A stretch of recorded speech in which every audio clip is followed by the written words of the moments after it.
Folikan kɛrɛnkɛrɛnnen k'o lase aw bɛɛ lajɛlen ma Bamakɔ News TV sanfɛ aw bisimila an ka kunnafoni sentelenninw kɛnɛ kan.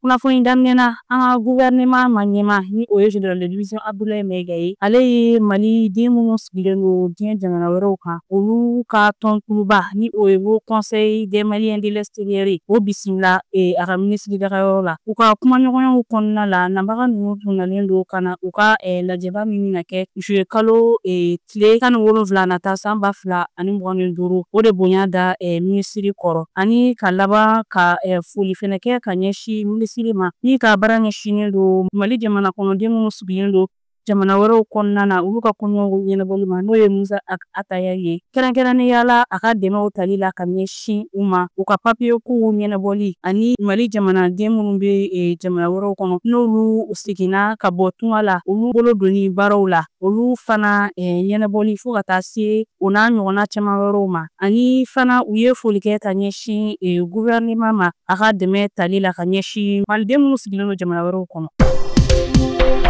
Mali douane ɲɛma ni o ye inspecteur général Amadou Konate ye ale kɔni bɛ baaraba dɔ kɛnɛ kan Bruxelles ni o ye douaniw ka jɛkulu ye kɛrɛnkɛrɛnnenya la douaniw minnu bɛ farafinna worodugu yanfan jamanaw kɔnɔ nana olu ka lajɛba tako 72nan kɛnɛ de don a bɛ ka kɛ Bruxelles ni waati la an b'aw ladɔnniya k'a fɔ ko Mali douane ɲɛma Amadou Konate ni ale ye farafinna worodugu yanfan douaniers ka jɛkuluba ɲɛma ye ni a kɛr'o ye ni waati in kɔnɔna na ale kɔni ka jɔrɔnako ye min ye o de ye douane baara ka se ka taa ɲɛ kɛnɛ in kɔnɔna na a ka kumaɲɔgɔnyaw bolila o de kan a yɛrɛ tun bilasiralen don a ka cabinet ɲɛma fɛ ka fara a dɛmɛbaga kan ni o ye a ka assistante technique ye a ye laɲini dɔw kɛ kɛnɛ in kɔnɔna na o dɔ bɛ tali kɛ dancɛw olu lakana sabatili la kosɛbɛ fo ka taa se u bɛ kulu min kɔnɔ ni o ye OMD ye yɛlɛmali doni ye o baaraw la ani fana u kan ka baara bolodali minnu kɛ san 2025 ka taa bila san 2028 na.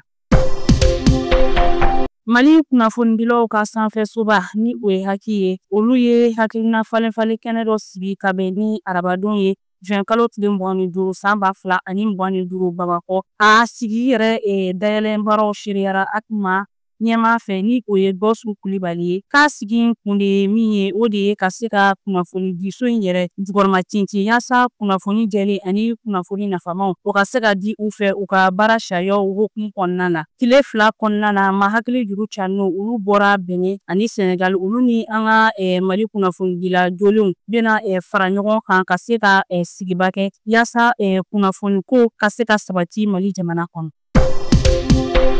Assurance volontaire ni o ye dɛmɛ ye kɛnɛya ko siraw fɛ o ni a ɲɔgɔnna caman wɛrɛw olu ka kulu farala ɲɔgɔn kan ka sigi kɛ ni Mali ɲamakalaw ka jɛkuluba ni o ye Erekotradi ye o maaw ye ka bɛn ni arabadon ye juin kalo tile 25 san 2025 CCB o kɔnɔna la kɛnɛ in yɛrɛ a kun bonyana a karama tun bɛ kɛnɛya ko ani ɲɛtaga sabatili minisiri bolo ni o ye médecin colonel Assa Bajalo tun ye a kɛnɛ kan fana maba caman wɛrɛ tun bɛ yen ni o ye an ka seko ni dɔnko minisiri ale ta nɔnabila ye Madame Sisoko Sirimaha Abibatu Jawara ani Erekotradi yɛrɛ ɲɛmaaba ni o ye Muktar Pune ka sanga ni a ka Rusi jamana taama ye an ka Mali furakɛrɔ fanga maɲɔma général d'armée Asimi Goita ale kɔni sera Kazan Araba juin kalo tile 25 san 2025 ni o ye Tatarstan o yɛrɛ faba ye a kun bɛnna Kremlin de ni o bɛ Kazan ka fɛ ka sanga ni Tatarstan o jamanakuntigi o ka laɲini ye ko nin taama in bɛ don kadira min kɔnɔna na o de ye ka se ka taa Mali ni jamana kofɔlen u ka jɛɲɔgɔnya baaraw sinsin Rusila jamana ɲɛma ka yamaruyaw kɔ. Ka daminɛ juin kalo tile 23 la ka taa bila juin kalo tile 29 na san 2025 seko ni dɔgɔkun kelen min bɛna ɲɛnamaya Mopti marabolo kɔnɔna na o baaraw bɛna kɛ ni nin ye o tako 3nan ye o hokumu kɔnɔna la an ka seko ani dɔnko minisiriso o maaw dɔw farala ɲɔgɔn kan a kɛ kulu ye olu sera Mopti marabolo kɔnɔna la ka bɛn ni araba ye juin kalo tile 25 san 2025 olu ka taama in kɔni o kɔnna ka kɛ yani minisiri dafe yɛrɛ ka se fɛnɛ kɔnɔna na u ka taama in fana a tɛna da seko ni dɔnko dɔgɔkun kelen in ma k'u bɛna taa baara dɔw fɛnɛ lawaleya n'o bɛ tali kɛ sigida ɲɛtaga ni o baaraw yɛrɛ bɛna kɛrɛnkɛrɛn ka ɲɛsin Mopti marabolo kɔnɔna baaraw ma kɛrɛnkɛrɛnnenya la minnu bɛ se ka ɲɛtaga sabati Mopti marabolo kɔnɔna la ani ka sɔrɔw yakubaya. An ka minisiriso min ka baara ɲɛsinnen don diinɛko batoko ani dandalako jalatigɛli ma an ka jamana kɔnɔna la olu y'a yira k'a fɔ min bɛ tali kɛ Muruham kalo walima ni dɔw b'a fɔ Jɔminɛ kalo k'ale kɔni kalo kɔni ma ye Mali fantan ani 4 si fɛ ka bɛn ni arabadon ye juin kalo tile 25 san 2025 ko o la sa Muruham kalo walima Jɔminɛ kalo ko o na daminɛ Mali jamana kɔnɔna na yan ka bɛn ni juma ye juin kalo tile 27 san 2025 ko o kɔfɛ a yirala k'a fɔ min bɛ tali kɛ Ashura ale ɲɛnɛmayaliw la ko o kɔni bolodalen don ka bɛn ni kari ye juillet kalo tile 6 san 2025 Mali fantan ani 4 bɛɛ lajɛlen fɛ. Ka kɛɲɛ ni u ka laɲiniw sabatibaliya ye sanfɛ kalanso école karamɔgɔw olu kɔni taara baarabila sɛbɛn dɔ bila ni baarabila in yɛrɛ bɛ taa heure 144 bɔɲɔgɔnko ɲɔgɔn na ka daminɛ tɛnɛndon juillet kalo tile 7 ka taa bila a tile 12 la san 2025 wa u y'a yira fana k'a fɔ ko baarabila in a na segin ka lakuraya n'u ka laɲiniw ma kɛ sabatifɛn ye Mali gouvernement maaw fɛ.